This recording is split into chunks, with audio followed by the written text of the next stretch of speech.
पारंपरिक पद्धतीने तुम्हाला जर बेसनचा झुणका बनवायचा असेल तोही बेसन न वापरता तर ही रेसिपी शेवटपर्यंत नक्की बघा। अगदी छोट्या छोट्या टिप्स सहित मी तुमच्याबरोबर शेअर केलेली आहे।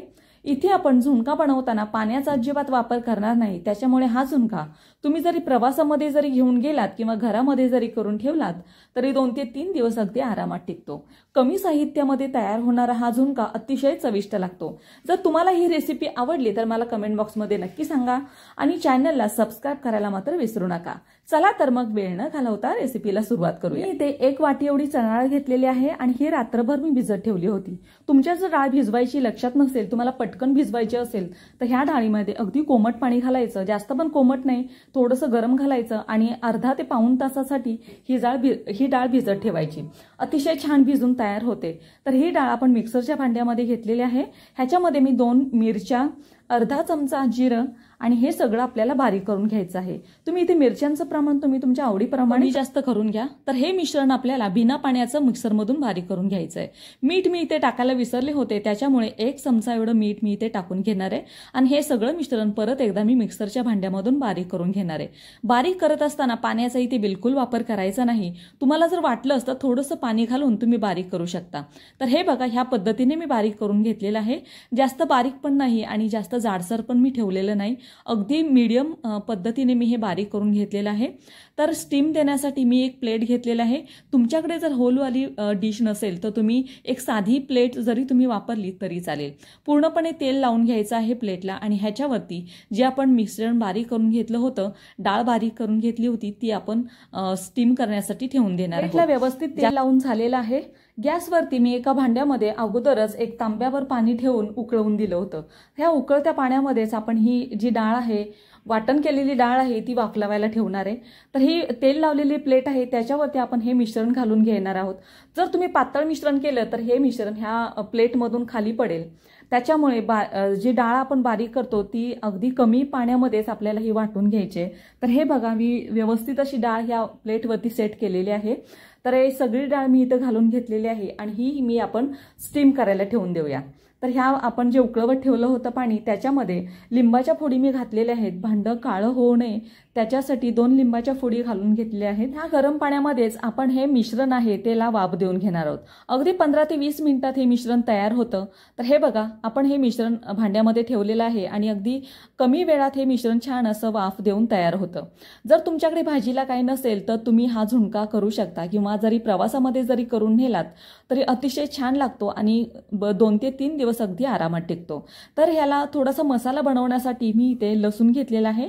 लसणीचं थोडंसं प्रमाण वाढवायचं, त्याच्यामुळे झुणक्याला अतिशय छान चव येते। लसूण घेतलेला आहे आणि त्याच्यामध्येच मी इथं जिरं घेतलेलं आहे। जिरं पण मी ज्या वेळेला डाळ बारीक केली होती त्यावेळेला जिरं घातलं होतं, त्याच्यामुळे इथं मी जिऱ्याचं प्रमाण हे थोडंसं घेतलेलं आहे। अर्धा चमचा एवढं जिरं घेतलेलं आहे। अद्रक घेतलेलं आहे अर्धा इंच आणि हे सगळं आपल्याला जाडसर असं बारीक करून घ्यायचं आहे। कोथिंबीर पण मी इथे थोडीशी घातलेली आहे।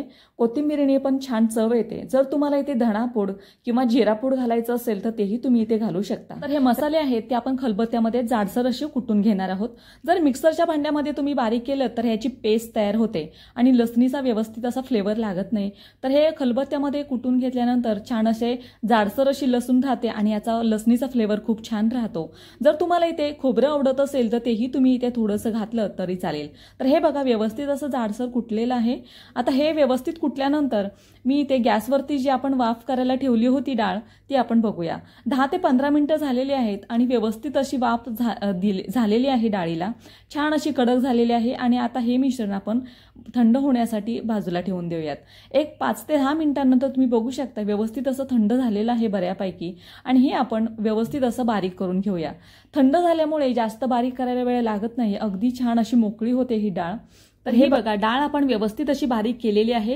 ह्याच्यातल्या ज्या गाठी आहेत ते सगळ्या फोडून घ्यायच्या, कारण जर गाठी तुम्ही तशाच ठेवलात तर मसाला व्यवस्थित लागत नाही आणि खाताना पीठ खाल्ल्यासारखं होतं। मग ह्या डाळी सगळ्या व्यवस्थित फोडून झाल्यानंतर गॅसवरती मी ठेवलेली आहे कढई। कढई छान अशी गरम झाली की त्याच्यामध्ये आपल्याला तेल घ्यायचंय। आता तेलाचं प्रमाण इथं थोडंसं जास्त घ्यायचं। मी 3 पळ्या एवढं तेल घेतलेलं आहे। तुम्ही तुमच्या आवडीप्रमाणे तेलाचं क्वांटिटी ठेवा। तर तेल व्यवस्थित गरम झाल्यानंतर इथे मी टाकलेली आहे मोहरी। मोहरी टाकल्यानंतर जिरं टाकायचं. जिरं टाकल्यानंतर कढीपत्ता टाकून हे व्यवस्थित असं तडतडून द्यायचं. तेलाचं प्रमाण आणि कांद्याचं प्रमाण हे इथं ह्या भाजीला थोडंसं जास्त ठेवायचं, कारण त्याच्यामुळेच झुणक्याला छान अशी चव येते. तर कांदा इथे मी 2 कांदे वापरलेले आहेत, ते पण मोठ्या साईजचे कांदे मी घेतले होते आणि छान असे बारीक करून घेतलेले आहेत. तर कांदा टाकून झाल्यानंतर हा गुलाबी रंग येईपर्यंत छान असा आपल्याला परतून घ्यायचा आहे. जास्त कांदा परतवायचा नाही किंवा काळपटही करून द्यायचा नाही, कारण जर काळपट केलात तर झुणक्याचा जी चव आहे ती वेगळी लागते.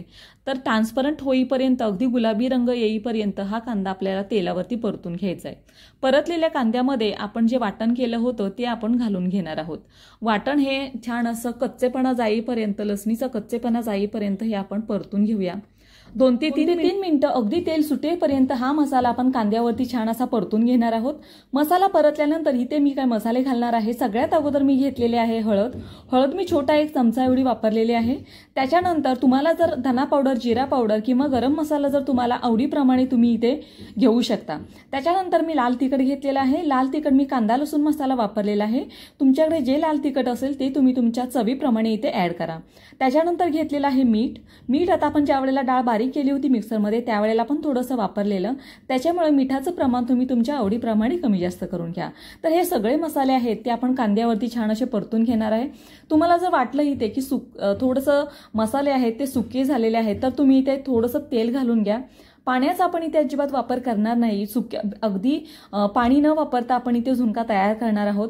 तर हे सगळं व्यवस्थित मसाले परतून झाल्यानंतर जी आपण डाळ बारीक करून ठेवली होती ती आपण इथे घालून घेणार आहोत. अगदी डाळ सगळी व्यवस्थित फोडून घ्यायची आहे. त्याच्यातल्या गाठी आहेत त्या सगळ्या फोडून घ्यायच्या, कारण मसाला हा पूर्णपणे सगळीकडे लागला पाहिजे, तेव्हाच झुणका खूप छान चविष्ट तयार होतो. तर हे सगळं मिश्रण आपण व्यवस्थित असं हलवून घेऊया. तुम्हाला जर कोरडं थोडंसं वाटत असेल तर थोडंसं तेलाचं प्रमाण इथे वाढवून घ्या. तर हे बघा, व्यवस्थित आपण सगळे मसाले आपण इथे व्यवस्थित मिक्स केलेले आहेत. आणि हा झुणका चविष्ट बनवण्यासाठी थोडंसं तेलाचं प्रमाण आणि कांदा जास्त वापरायचा, म्हणजे हा झुणका अतिशय छान लागतो चवीला. त्याच्यामधल्या गाठी आहेत ते सगळे व्यवस्थित फोडून घ्यायच्या, म्हणजे मसाला सगळीकडे एकसारखा लागतो.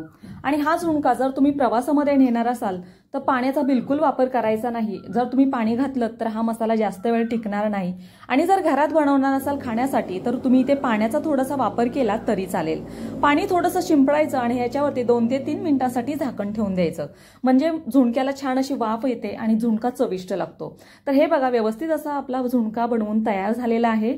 आणि ह्याच्यावरती तुम्हाला जर आवडत असेल तर खोबरंही तुम्ही इथे घालू शकता. मी इथे कोथिंबीर घातलेली आहे, तुम्ही खोबऱ्याचा वापर केला तरी चालेल. झुणका अतिशय चविष्ट लागतो. तर हे बघा, व्यवस्थित असं मिक्स करून घ्यायचं आणि तयार आहे आपला झुणका. 2 ते 3 मिनिटं छान असा परतल्यानंतर तुम्ही बघू शकता मस्त असा स्मेलही येतोय आणि झुणका दिसायलाही छान असा तयार झालेला आहे. अगदी आपण डाळीपासून बनवलेला आहे, पीठ आपण इथं अजिबात वापरलेलं नाही. अगदी बिना पाण्याचा आपण झुणका हा बनवून तयार केलेला आहे. तर ही रेसिपी तुम्हाला कशी वाटली मला कमेंट बॉक्समध्ये नक्की सांगा. आणि तुम्हाला जर माझ्या रेसिपीज आवडत असतील तर चॅनलला सबस्क्राईब करायला मात्र विसरू नका. चला तर मग पुन्हा भेटूया अशाच एका नवीन रेसिपीमध्ये. तोपर्यंत खात रहा, मस्त रहा.